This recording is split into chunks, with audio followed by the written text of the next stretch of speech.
Nosso boa noite a todos que estão chegando, um grande abraço. Os nossos companheiros que acompanham através do YouTube, através do Facebook, do Pautalk, sejam todos bem-vindos. Nós estamos fazendo estudo do Centro Espírita Maria de Nazaré, hoje sobre o livro Céu Azul, né, de Célia Xavier de Camargo, a médium e o espírito César Augusto Meleiro. César Augusto Meleiro, um jovem da cidade de Rolândia, aqui no Paraná. Sua família nós conhecemos, seus pais participam na Casa Espírita conosco, e desencarnou com câncer, né? Um câncer no joelho que se alastrou pelo corpo, e em alguns meses ele estava no plano espiritual. Então ele conta, neste livro, ele conta a sua trajetória na vida espiritual, a sua adaptação, sua chegada, a sua adaptação, e os trabalhos depois que ele foi desenvolvendo com o tempo, tá? Então nós estamos aqui no momento, no capítulo 6, Comitê de Recepção, quando ele saiu do hospital e foi conduzido para a casa onde ele iria morar a partir de então, junto com Marcelo, Eduardo e outros espíritos. Chegou lá na casa, que era uma república, né, onde só os jovens moravam e tal. E ele chegando lá foi recebido por um grupo de jovens que lá estava, e foi aquela festa, né? Como aqui na Terra muitas vezes a gente vê acontecer, né? Aqui na Terra, quando é uma festa surpresa, alguma coisa assim, lá no plano espiritual também fizeram uma festa surpresa para esperar para receber o César Augusto Meleiro, tá? Então eles estavam ali conversando animadamente e tal, isso tudo está gravado, todos os materiais nós vamos deixando gravado e a gente disponibiliza no YouTube, né? Muitas pessoas estão acompanhando dessa forma. Muito bem. Então eles estão falando a respeito da transição, da desencarnação, da importância do conhecimento, mas também da prática do amor. Não adianta a gente só ter o conhecimento do espiritismo, da vida imortal, e a gente não praticar esses ensinamentos, né, para nos transformar, o que acaba gerando problemas também para nós no plano espiritual, quando não é acompanhado da prática, né? Então isso que a gente estava observando os espíritos falarem aqui, né? Uma voz com forte sotaque carioca soou, mudando o rumo da conversa. Vocês todos tiveram... Não vou fazer o sotaque da carioca aqui, né? Não tem essa condição. Se fosse algum carioca, eu poderia fazer, mas eu não vou me arriscar aqui, tá? Vocês todos tiveram existência tranquila. E eu, que além de todos os problemas normais da vida, morando no Rio de Janeiro, tive que conviver com a violência, né? Quer dizer, ele, além de tudo, teve que conviver com a violência, né? Meu pai estava sempre bêbado e desempregado. Minha mãe preocupada com os irmãos menores. Desde cedo tive que lutar pela subsistência, enfrentando todo tipo de ambiente e temendo a violência que campeava solta no morro. Por fim, fui atingido por uma bala perdida num confronto entre a polícia e os traficantes, praticamente sem ter vivido. Nada estudei, quase nada aprendi. A única coisa que me dava prazer era participar da escola de samba. Tinha facilidade para compor músicas, e se não tivesse morrido tão cedo, teria tido um lugar certo entre os compositores da escola quando fosse mais velho. Considerou Maneco Siqueira. Maneco Siqueira é um jovem moreno, né? Lá do Morro, como ele falou, lá no Rio de Janeiro, né? Não sei exatamente onde é que ele morava, mas ele morreu então por causa de uma bala perdida, tá? Ele que fez esse comentário citando a história dele aqui resumida, tá? Uma vez ele enviou, já conversamos com ele também na reunião mediúnica, né? Uma pessoa muito simpática, bem-humorado e tal. E ele escreveu, inclusive ele editou um samba para minha mãe, né? Para Célia. Depois meu irmão colocou música, quer dizer, ela já recebeu a letra e a música junto, né? Meu irmão só só tocou aí, mostrou como é que seria isso aí na prática, né? É uma música que nós conhecemos aí. Ele, inclusive, já teria, recentemente, esses anos atrás, ele teria reencarnado já. Inclusive numa região de periferia aqui de Rolândia mesmo, num trabalho específico que ele precisava, né? Nós não sabemos exatamente os porquês. Ele teria reencarnado e já desencarnou de novo, tá? Esse espírito. Até eu estava conversando com meu pai esses dias atrás, ele até estava falando a respeito disso, né? Nós sabemos mais ou menos aí a situação, quem que é e tal. Então ele já teria reencarnado de novo, né? Aqui em Rolândia mesmo, uma região mais complicada, tal, por questões pessoais dele, por ligações pessoais dele e tal, e teria desencarnado já. Já está no plano espiritual novamente, tá? E como veio parar aqui tão distante? Interroguei.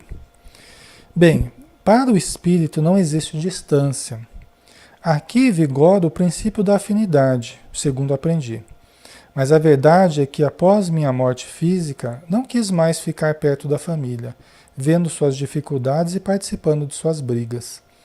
Resolvi dar um basta, ao perceber que aquilo não iria me ajudar em nada. Saí perambulando e por muito tempo vaguei sem destino, até que acabaram me trazendo para esta praia, entre aspas, né? Veio bem para longe da praia, na verdade, né? Mas às vezes acontece isso, né, pessoal? Às vezes o espírito desencarnado, né, na vida espiritual, muitas vezes ele não consegue, aliás, nem deve ficar muito perto, nem deve ficar muito perto da família, né? Em alguns casos, por quê? Porque a família às vezes está em tanto desequilíbrio, em tão profundo desequilíbrio, está tão enviando vibrações ali e chamando o espírito, muitas vezes é preciso um certo isolamento.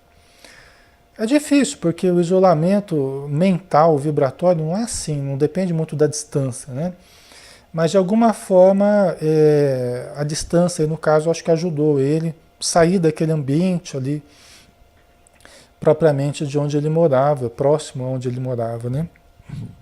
Então ele veio para cá, para conseguir se equilibrar, né? Isso, inclusive, uma vez aconteceu até com meu avô, sabe? O meu avô, ele teve, acho que 2 ou 3 derrames antes de desencarnar. O Urbano Francisco, né, de Assis Xavier. Ele era médium, palestrante, né, participava de reunião mediúnica e tudo mais. Mas ele teve 3 derrames, faleceu com 40 e poucos anos, não me lembro agora. E eles contam que com vários filhos, né? A família era grande e tal.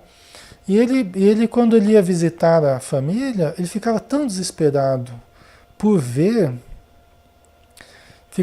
tão desesperado por ver os espíritos tramando ali contra os membros da família, os espíritos obsessores, né? Qualquer casa, onde pessoas atraiam, né, espíritos obsessores pelas suas fragilidades, pelos seus defeitos, e todos nós temos, a gente tem que ter uma vigilância muito grande, né? Então ele ia visitar a família, né, que estava encarnada, né, em Marília, né? E ele via os espíritos tramando ali, ele via os obsessores e tal. E ele começava a se desequilibrar, ele teve que se afastar durante um tempo, né? Teve que se afastar para conseguir se equilibrar, teve que se isolar um pouco, né? Então isso acontece, é muito, muito comum, né, acontecer isso, né? E aqui no caso o Maneco Siqueira, ele cita a situação dele, né? Todos ouviam comovidos o relato do companheiro, quando alguém perguntou: "E você, César, que está chegando agora à espiritualidade, qual é a sua história?" O grupo todo me fitava aguardando a resposta, conquanto um pouco inibido comecei a falar. Minha história é parecida com a do Fernando. Também Sou de lar espírita e tive acesso a conhecimentos que teriam mudado a minha existência, se tivessem sido aproveitados em época oportuna. Né? O César ele não era muito ligado ao espiritismo, à casa espírita, à mocidade. Ele tinha 19 anos, mas ele não participava com a gente, né? Uma vez só ele foi. Quando ele foi, eu já contei para vocês, ele já estava sentindo a dor no joelho. Eu me lembro como se fosse ontem, né? E não sabia do câncer, e logo ele desenvolveu a doença e acabou desencarnando em alguns meses, né? Então ele falava aqui, né, que se ele tivesse aproveitado, né, a oportunidade e tal, teria sido muito melhor, né? No entanto, Deus incumbiu-se de chamar-me à ordem por meio da dor. Tive câncer. De uma perna, a doença espalhou-se pelo corpo todo e desencarnei após alguns meses curtindo a cama.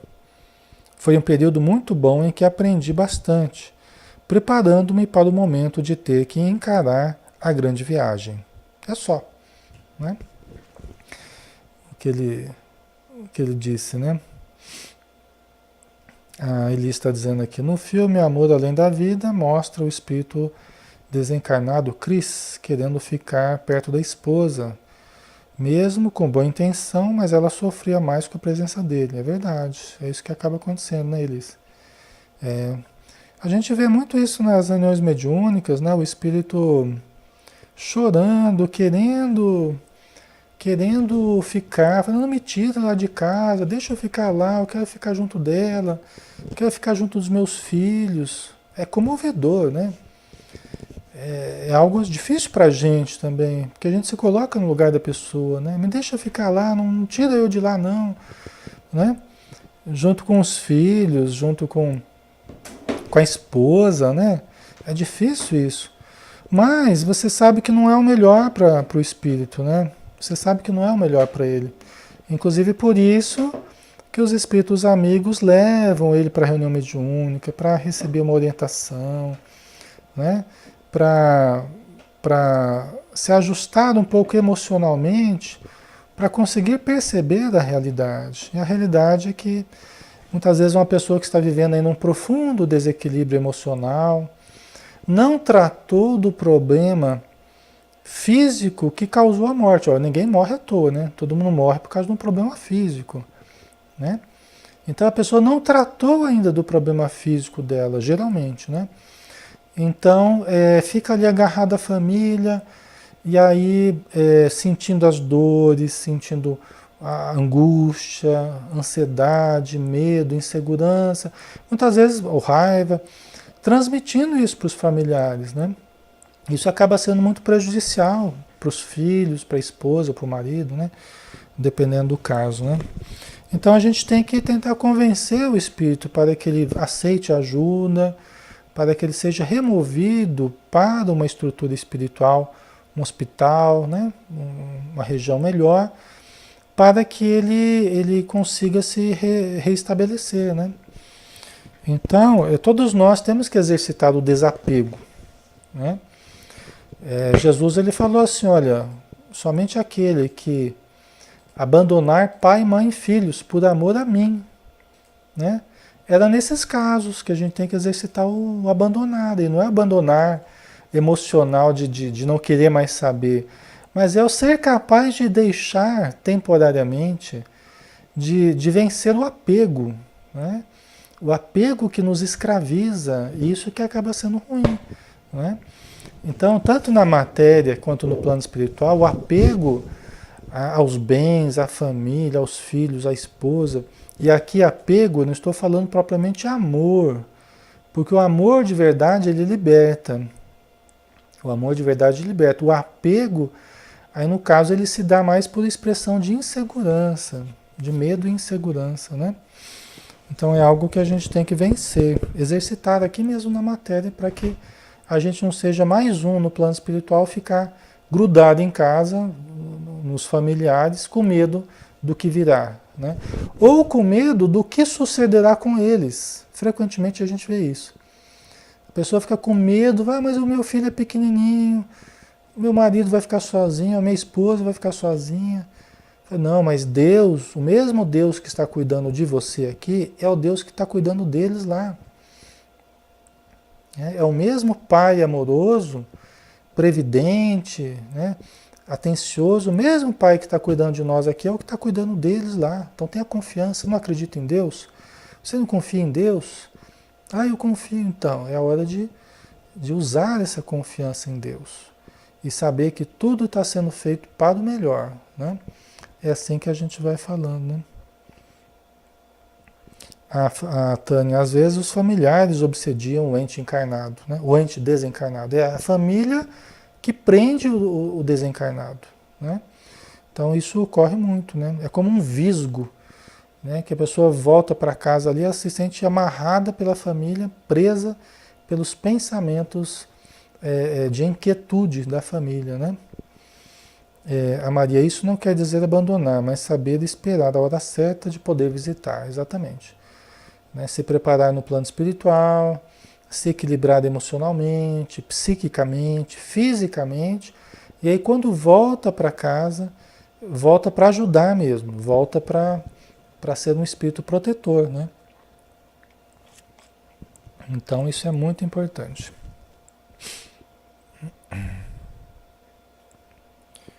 Deixa eu só dar uma ajeitadinha aqui. Pronto. Ok. Então vamos lá.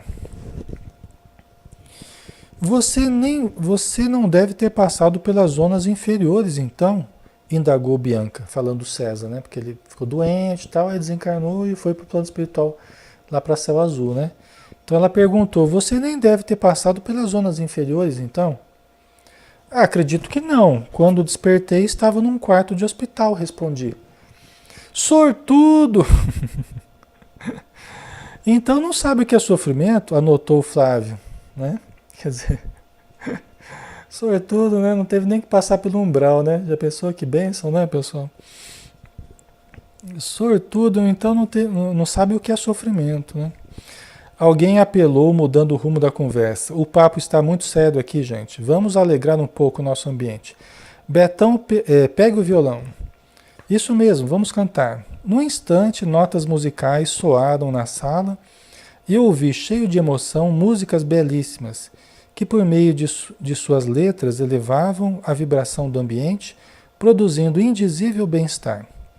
Ao som de afinadas vozes, agradeci a Jesus por estar ali, naquele momento, entre tantos novos e simpáticos amigos, né? Então é uma característica até dos espíritos elevados, né? Não deixar a tristeza tomar conta, quando a conversa começa a ir para um campo meio de pesar, né? Então os espíritos já intervêm aí para mudar o rumo da prosa, né? Mudar o rumo da conversa. Coisa que a gente tem que aprender a fazer também no nosso dia a dia, né? Quando a gente percebe que está muito... A conversa começa a pesar um pouco, começa, né? Falar de coisas mais negativas, aí é melhor a gente sair dessa vibração, né? Então vamos para o próximo capítulo, capítulo 7, voltando a ser estudante, tá? Assim teve início a minha nova vida, um mundo diferente e cheio de surpresas a cada passo.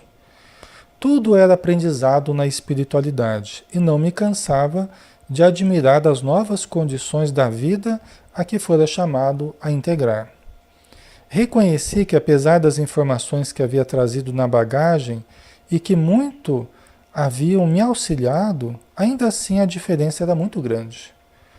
A distância entre o conhecimento e a vivência era expressiva e a realidade me mostrava, na prática, que eu não sabia absolutamente nada. Acho que é assim que a gente vai chegar no plano espiritual também. A gente acha que sabe alguma coisa, chega lá a gente vai ver que não sabe nada. Não sabe nadica de nada, né? Porque a gente acha que porque leu André Luiz, mas é muito pouco, né? Se a gente for analisar, leu Luiz Sérgio, leu André Luiz, ou leu César, ou leu, né, Joana de Anjos, ou qualquer outro. É que a Joana de Anjos não fica falando do plano espiritual, né? Mas esses espíritos que ficam relatando o plano espiritual, é, nós não temos tantas informações assim. É muito pouca informação. Eu acho que a surpresa vai ser grande para a gente, viu? Lá na vida espiritual, né? Vamos ver, né? Vamos ver. Aos poucos fui me adaptando e fortalecendo. O organismo espiritual estava bastante desgastado, necessitando de terapias de reconstrução, se assim posso me expressar. É o perispírito, né, pessoal? O perispírito é um corpo intermediário. Inclusive existem elementos ainda materiais no perispírito, junto com elementos eminentemente espirituais, tá? Então, elementos materiais que nós vamos nos despojando com o tempo. Nós ainda levamos elementos materiais, né? Tem uma pesquisa que o Hernani Guimarães Andrade ele coloca no livro, acho que no livro Psiquântico, se eu não me engano, ou o livro Espírito, Perispírito e Alma, um desses dois aí. Que ele fala que foi feita uma pesquisa em que eles obtiveram mais ou menos o peso do espírito, o espírito junto com o seu perispírito, né? Que seria, a princípio, né, daqueles que desencarnaram, seria em torno aí de 0,46 a 0,72 gramas, se eu não me engano. 0,40 alguma coisa a 0,70 alguma coisa gramas, tá? Porque eles pesaram pessoas no momento da morte, a perda, né, com aparelhos muito sensíveis, né? Quando a pessoa, no momento da morte dela, eles pesavam. É uma coisa ainda muito discutível isso aí, até porque durante todo o período do velório, o perispírito, o espírito ainda está ligado ao seu perispírito, né? Desculpa, perdão. O espírito ainda está ligado ao corpo físico, tá? O seu perispírito, né, ainda está ligado ao corpo físico, reabsorvendo certas substâncias. Reabsorvendo certas substâncias, né? Só vai ser rompido mesmo, só será rompido esse último laço do perispírito com o corpo na hora do enterro, propriamente dito, tá? Então esse negócio do peso aí, só para a gente ter uma base, né? Mas porque o espírito tem peso específico, né? Tem um peso específico. Esse peso específico é dado pelo conjunto de elementos ainda materiais que ele traz, que ele vai se despojando com o tempo, né? Da estrutura que ele criou, mais sublimada ou menos sublimada. Pessoa que é mais apegada à matéria, ele cria um peso específico maior. Por quê? Porque continua apegado aos átomos materiais. Estando mais apegado aos átomos materiais, é constantemente atraído ao campo gravitacional do planeta. Por isso que os espíritos falam que fica chumbado ao solo do planeta. Por quê? Porque ainda possui elementos que são atraídos ao campo gravitacional do planeta, né? À medida que ele vai se despojando desses átomos, vai renovando a mente, vai mudando a sintonia e vai desligando daqueles átomos mais pesados. Aí ele vai se tornando mais leve espiritualmente. Ele vai conseguindo vencer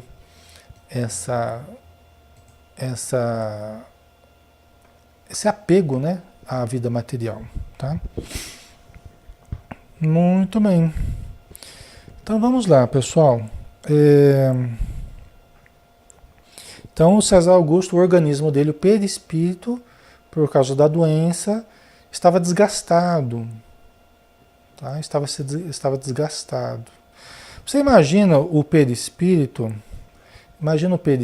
como se fosse uma bucha daquela de tomar banho.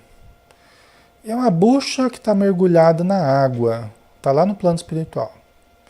Aí essa bucha, você aperta ela, faz uma miniaturização, aí sai aquela água, as energias espirituais vão pensar, tá? Aí você deixa aquela água lá que pertence ao plano espiritual. Aí você pega aquela mesma bucha e coloca na matéria, coloca no óleo, aí ela vai encher de óleo, tá? Quando sai da vida material, é como se apertasse de novo, ela larga aquele óleo de novo lá. Então o perispírito é aquela estrutura, né? que ora se preenche mais de elementos espirituais, ora se preenche mais de elementos materiais. Tá? Só que essa estrutura não é exatamente uma bucha, né?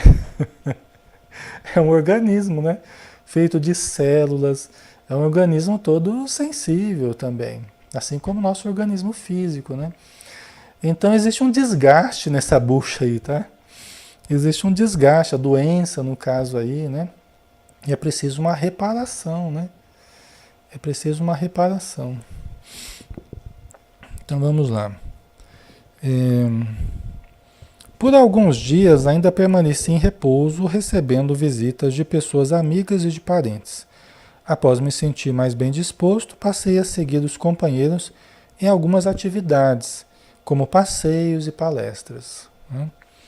Vez por outra, tinha recaídas. Tá vendo? Ó? As recaídas são normais, né? Até no plano espiritual. Às vezes você está pensando bem, daí bate uma tristeza, uma melancolia, aí você começa a lembrar do passado, da terra, da doença, aí começa a sentir mal-estar, né? Vez por outra tinha recaídas, ocasiões em que retornava ao leito em virtude de apelos dos familiares encarnados e que me atingiam vibratoriamente, causando inquietação, angústia e mal-estar, né? Então aqui no caso, né, principalmente em função dos parentes, né? Os parentes, as pessoas que não estavam, algumas pessoas que não estavam tão preparadas aí para o contato com a vida espiritual, né? Com a desencarnação e tal. Então acabavam enviando apelos ao César, enviando rogativas assim mais de um modo negativo, né? E aí ele ficava abalado, né? Ele sentia muito essa situação, né?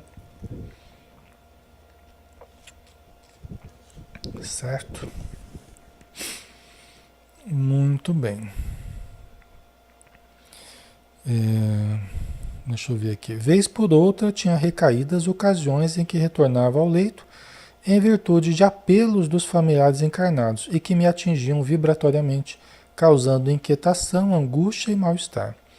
Outras vezes, não conseguindo desligar-me dos afetos que deixara na terra, lembrava-me de fatos e situações, diálogos com amigos, que me remetiam ao passado recente. Retornava mentalmente ao período em que estivera enfermo, passando a acusar um recrudescimento das dores e do desconforto que sentira então. Né?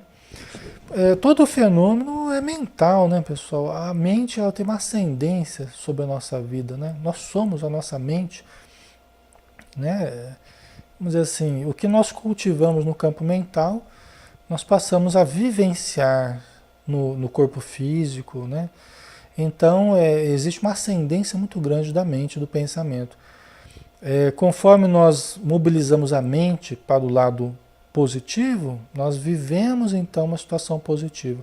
Se movemos a mente para o lado negativo, passamos a viver num ambiente interno negativo, né? É o que a gente cultivar dentro de nós, né?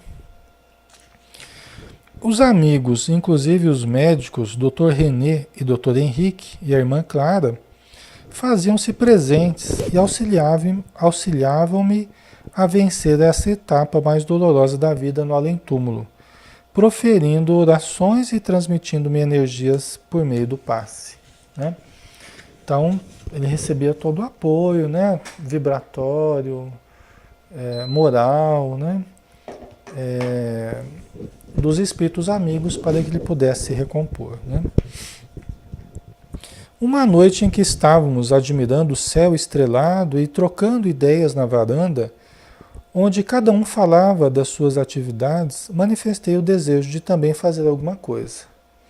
Fazer alguma coisa assim, em termos de trabalho, né? O pessoal estava falando das atividades, e aí ele desejou também fazer alguma coisa. Estou gostando muito daqui, contudo, sinto falta de movimento. Gostaria de fazer alguma coisa útil, como vocês. Né? Tipo assim, estou gostando muito daqui, estou de férias, mas queria trabalhar um pouquinho, né? Queria fazer alguma coisinha para, né? Alguma coisa aí para me sentir mais útil, né? Vamos dizer assim. É uma necessidade que a gente tem, né, de se sentir útil, né? É uma das grandes necessidades do ser humano, é se sentir útil, né? Por isso que é importante introduzir as crianças, os filhos em atividades úteis, né? Ensinando o valor do trabalho, o valor do auxílio, da cooperação, que começa em casa. Não adianta a gente esperar ficar grande para ir começar a colaborar. Aí a pessoa já não tem mais o hábito, não aprendeu a cooperar, né? Vai ter mais dificuldade, inclusive no trabalho, né? Mas se desde pequenininho vai aprendendo o valor do trabalho, da cooperação, do serviço, aí já é mais fácil com o passar do tempo, né? Eduardo olhou para Cássio e Marcelo com ar de entendimento e sorriu. Ótimo! Significa que já está bem. Né? Quer dizer, já está começando a pensar em trabalhar, é sinal que já está bem, né? Geralmente esperamos que o desejo de cooperar ativamente parta da própria pessoa, uma vez que somente nós mesmos conhecemos as nossas condições íntimas. Além do mais, o respeito ao livre-arbítrio aqui é uma realidade. Amanhã, logo cedo, se desejar, poderemos conversar com o nosso orientador. Em se tratando de uma pessoa adulta, né? É diferente, eu estava falando até de criança, né? Se você for esperar, né? Sem estimular, que vai aprendendo a arrumar a cama, aprendendo a limpar uma coisinha ou outra, que pode ajudar, tá? Geralmente não. Se for esperar só a vontade da pessoa, geralmente não virá não, viu? A não ser espíritos aí mais evoluídos mesmo. Mas é que no caso é um adulto, né? Então, eles respeitando, inclusive estava doente, estava se recuperando, né? Então, eles estavam esperando ele manifestar o desejo de fazer alguma coisa, né?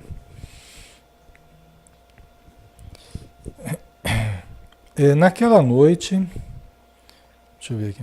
Naquela noite não conseguia conciliar o sono.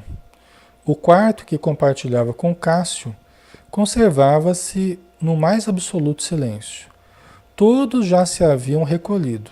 Só eu continuava acordado. Certamente, ouvindo meus pensamentos e compreendendo meu estado de espírito, Cássio, após algum tempo, ponderou. Está preocupado com a entrevista de amanhã, não é? Estou tenso e ansioso. Acalme-se, César. O assistente orientador é excelente criatura, como todos os demais. É simples e amável, né? É a mania que a gente tem, né, de ficar ansioso, de ficar esperando essas entrevistas de emprego. A gente tem essa mania aqui na Terra, até porque aqui é um pouco diferente mesmo, né?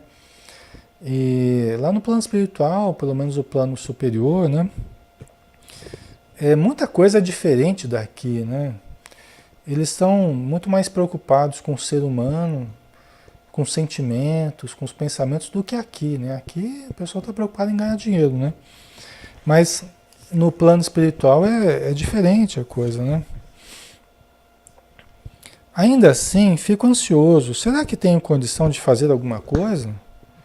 Cássio acalmou meus receios. Meu amigo, você não será submetido a nenhum teste de competência. Esqueça-se do medo que antecedia as provas na escola. Nossos maiores o conhecem muito mais profundamente do que você possa imaginar e sabem o que você pode fazer. A cada dia basta o seu mal, ensinou Jesus. Não devemos sofrer antecipadamente. Durma tranquilo. Aqui, acima de tudo, somos todos irmãos.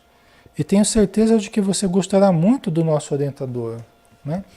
Então é a mania das provas, né? Aqui no plano material a gente tem a mania das provas, né? Os testes de competência, isso acaba nos afligindo, né? Mais do que seria necessário, né?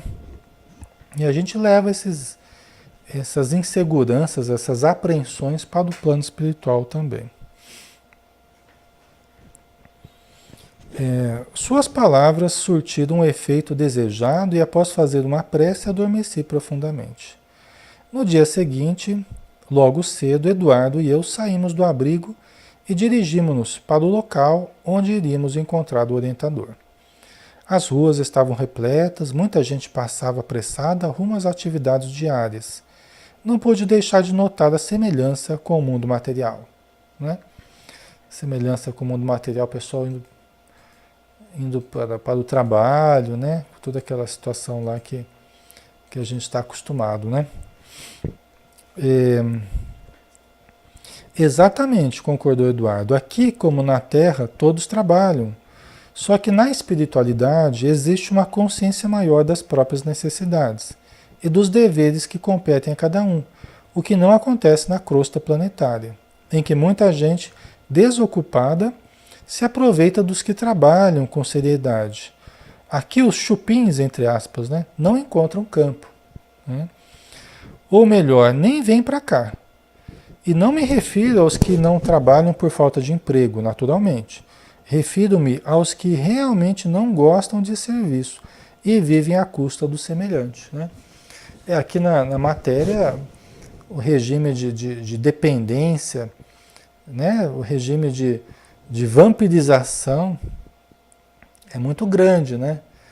Então, pessoas que acabam se acomodando e se utilizando das forças de outrem, né?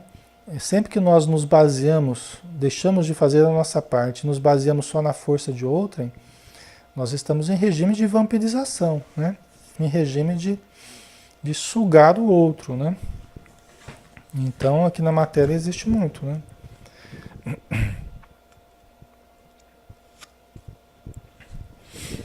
Muito bem, vamos lá. Passamos por conjuntos arquitetônicos de grande beleza, apesar da simplicidade e da pureza de linhas, praças bem cuidadas, templos religiosos. Aproximando-nos de um prédio baixo e comprido no meio de belo jardim, Eduardo informou: estamos chegando, é ali o nosso departamento. Logo estávamos percorrendo os longos corredores de acesso a uma infinidade de salas amplas e confortáveis. Numa sala de espera, Eduardo dirigiu-se a uma senhora que fazia as vezes de secretária, expondo-lhe a razão por que estávamos ali e a necessidade de falar com o assistente. Com gentileza, a senhora respondeu: o assistente os aguarda, pode entrar. Surpreso, pois não esperava tal facilidade, entrei na sala seguido por Eduardo, né? Acho que ele esperou que ia ter uma fila de SUS lá para ser atendido, né? O recinto claro e arejado era simpático e acolhedor. Na decoração percebia-se o bom gosto e a singeleza, como de resto, em tudo o que já tinha visto no plano espiritual. Os móveis eram práticos e funcionais, e as cortinas alvas e transparentes. Agitavam-se à brisa matinal, descortinando o verde do jardim lá fora. Sentado atrás de uma mesa, um senhor de meia idade nos recebeu risonho. Ao olhar aquele homem, cabelos grisalhos, expressão suave e serena, olhos claros, senti uma emoção profunda. Lembrava-me de tê-lo visto algumas vezes em meu quarto de doente, enquanto encarnado, né? Então, quando ele estava ainda na cama, doente, ele deve ter visto, né, o assistente Mateus, né, que é essa pessoa aqui, bondosa, né, serena, que ele está aqui começando a conversar, né? Levantou-se cumprimentando-nos. Sejam bem-vindos, eu os aguardava. Eduardo apresentou-me. César, este é o nosso orientador, assistente Mateus. Acho que já nos conhecemos, só não sabia o seu nome, murmurei. É verdade, como está se sentindo aqui na nova vida, César? Perguntou-me ele. Muito bem, não sei como agradecer a gentileza de todos. Demonstrando a necessidade de aproveitar o tempo, o assistente entrou logo no assunto, considerando. Estou a par do que os trouxe aqui. Deseja fazer algo de útil, não é? Disse, dirigindo-se a mim. Sim, estou recuperado e gostaria de trabalhar, colaborando em algum setor em que pudesse ser de alguma utilidade. Muito bem, normalmente iniciamos por um curso, em que os recém-chegados possam se informar de tudo o que se refere à vida no além-túmulo, preparando-se para futuras tarefas. O que acha? Perfeito, gostaria muito. Estava lembrando até o caso aqui no nosso lar lá daquela senhora, né, que foi conversar lá com o Clarencio, foi pedir uma ajuda para o Clarencio, e o André Luiz estava lá do lado dela, né? Muito engraçada aquela história, né? E ela foi pedir ajuda para os familiares dela na Terra, né? Aí o Clarence perguntou, mas minha senhora, só tem quanto tempo de trabalho aqui na... Quantas horas de serviço a senhora já contabilizou aqui no plano espiritual, né? Em nosso lar? Ah, acho que 304, uma coisa assim, 300 e alguma coisa, né? Aí ele falou assim, nossa, mas só isso, minha senhora? 300 e poucas horas? Só está aqui vários anos já. Fazia anos já que ela estava... Porque veja bem, se você for contar, se você for contar horas de serviço aqui na Terra, você pega numa semana, você tem 40 horas, não é? Se você for fazer aí 8 horas por dia, né? Você tem aí 40 horas, né? Semanais. Você pega num mês, né? 4 vezes 4 já dá 160, não é? 160 horas. Já fazia anos que ela estava no plano espiritual, lá no nosso lar, e ela tinha apenas 300 e poucas horas. Muito pouco, né, pessoal? E aí o Clarencio fala, mas minha senhora, eu coloquei a senhora no departamento X lá, e daqui a pouco a senhora estava reclamando que aquele departamento não dava, eu coloquei a senhora no outro departamento, no outro setor, e colocou ela num monte de setores lá, e tudo era ruim para ela. Até que ela se recolheu nos campos lá de repouso, lá em nosso lar, né? Então você vê que até no plano espiritual, mesmo uma cidade como o nosso lar, é, você encontra também espíritos que se acomodam, né? Mas aqui no caso, César estava, pelo contrário, ele estava disposto a trabalhar, a ser útil, né? O que é muito importante, né? Só que ele ia começar com um curso, né? O Mateus propôs que ele fizesse um curso preparatório, né? Ótimo, então Eduardo o encaminhará para o curso de preparação para iniciantes, que é ministrado todos os dias pela manhã. Agradecemos e despedimos-nos, dirigindo-nos a uma outra sala mais adiante, onde me matriculei no referido curso.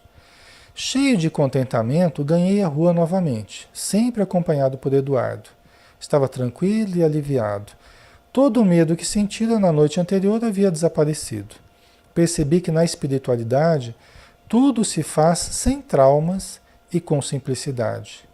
Entendi a observação de Cássio quando afirmara aqui, acima de tudo, somos todos irmãos. Né? Isso aqui é muito interessante a gente observar essa questão que tudo a gente faz aqui sem traumas, sem tensões, né? Tudo a gente faz aqui sem traumas. Isso é muito importante porque aqui na matéria a gente tem uma tendência de criar tensões perfeitamente dispensáveis, né? Às vezes a gente acumula excessos de atividades que acabam gerando muita tensão, principalmente final de ano, né? Aí quando junta com as festas de final de ano, aí a pessoa fica doida, né? Tem pessoas que corre mais que barata tonta, né? E isso gera muita tensão, isso gera muito estresse, ansiedade, a pessoa somatiza muito, né? Aprendemos a viver em paz é uma situação extremamente importante. Não a paz da inutilidade, mas a paz do equilíbrio, conquistado pela organização do nosso tempo, né? Por um planejamento que a gente faça, a percepção do que nos é lícito fazer e daquilo que não nos é lícito fazer. A percepção dos nossos limites, até onde eu posso, até onde eu devo, até onde eu preciso. Isso é muito importante. Até onde eu posso, até onde eu devo, até onde eu preciso. Não é? Então, quando a gente leva em conta esses pensamentos, essas preocupações, esses critérios, né, de análise do que a gente pode fazer ou não, a nossa vida fica muito melhor, pessoal. Porque para de ser uma correria Às vezes, em nome da caridade, as pessoas geram tanta tensão, mas tanta tensão, que até o amor se esvai. Até o amor se esvai, né? Acaba surgindo a briga no lugar do amor. Acaba surgindo a tensão no lugar do prazer de servir, do prazer de socorrer, do prazer de ajudar. Deve ser um prazer, não deve ser uma tensão, né? Essas tensões, geralmente nós é que criamos. Porque quando a gente faz muita coisa, aí dá a impressão que a gente... Aí que a gente está sendo útil, né? Mas aí às vezes é a hora que a gente é menos útil, porque a gente começa a criar atritos, começa a criar tensões, estresse com as pessoas. Aí você vai dar um mantimento, você já não dá mais com aquela alegria, com aquele amor, conversar com a pessoa com calma, né? Você já faz isso como quem, ó, tá aqui, ó, vai logo que tem outro aqui para pegar, né? Isso já, o amor já tá desaparecendo aí já, né? Não é? Quem participa de atividades, eu já participei muito de atividades assim de assistenciais, né? Entre outras coisas, e a gente vê que muitas vezes a gente se equivoca muito no modo da gente se organizar para as coisas, né? Não priorizando o lado humano, o lado sentimento, o lado ternura, o lado doçura, né? É um desafio para a gente, eu concordo que tem situações que são realmente mais delicadas, mais complicadas pelo número de pessoas, pelo número... Mas isso é um desafio para nós, que somos pessoas inteligentes, né? O ser humano tem capacidades de achar soluções, né? Nós temos capacidade de organizar. Às vezes eu converso com as pessoas, a pessoa que nem doida, correndo para um lado para o outro. Aí eu pergunto, mas por que você não faz a coisa assim, de um outro jeito? Às vezes explico. A pessoa sabe que eu nunca tinha pensado nisso? Só fiquei na correria, nunca tinha parado para repensar no meu fazer, para repensar a minha estrutura de vida, de tempo, né? Então tem muita coisa, pessoal, que a gente sofre por falta de parar para pensar, de analisar as coisas melhor, né? Ana Cláudia, maravilha, já estou feliz quando eu desencarnar e tiver condições de poder trabalhar sem tensões, se for na permissão de Deus. Né, Ana? Então. E uma coisa que a gente pode começar por aqui, exercitar, né? A gente pode, é lógico, quando a gente está submetido a organizações, né? É meio complicado, né? Submetido a uma empresa, uma instituição, né? Você entra no meio do rolo, né, Ana? Tem que dançar conforme a música, né? Então não dá muito para a gente ficar viajando muito na maionese, não. Mas é que a nossa vida, ela é mais do que o profissional, né? A nossa vida é um todo, é a família, é a religião, é a vida social, né? Então, às vezes a gente não consegue exercer o que a gente quer no trabalho, às vezes a gente pode fazer isso em casa, a gente pode tentar mudar, né? Algumas coisas no nosso dia a dia. Ter momentos de meditação, né? Para gente equilibrar um pouco o nosso emocional, né? Isso é muito importante. Nós sempre acharemos soluções para certos problemas que a gente vive ainda, né? Uma frase que sempre me chama a atenção, né? Um dos espíritos que orientou André Luiz, ele fala assim, olha, nunca arrebentemos quando nós podemos desenlaçar, né? Essa coisa da gente fazer sem traumas, né? Nunca arrebentar onde a gente pode desenlaçar. A gente chega já arrebentando, né, normalmente. Vai falar com alguém, já fala de forma ríspida, já... Nunca arrebentar onde a gente pode desenlaçar, né? Você vai tirar o sapato, vai tirar o tênis e tal, né? E tá lá amarrado. Você deu lá 2 laços lá, 2 nó lá. Aí você pode chegar lá arrebentando, né? Você pode desenlaçar, né? Desenlaçar. Tem certas coisas que a gente tem que aprender a desenlaçar na nossa vida, né? É aquela sutileza, é aquela Não querer a coisa de imediato. A gente percebe uma coisa ruim, aí já quer se livrar de imediato. E nem sempre é bom, né, a gente fazer isso. Porque às vezes a progressividade vai preparando a situação, vai preparando, né, para que você possa se desenlaçar de forma mais plácida, né? Menos traumática e o máximo possível, né? Muito bem, pessoal. Nós acabamos aqui o capítulo 7 e nós acabamos também o nosso tempo, né? Que já está terminando.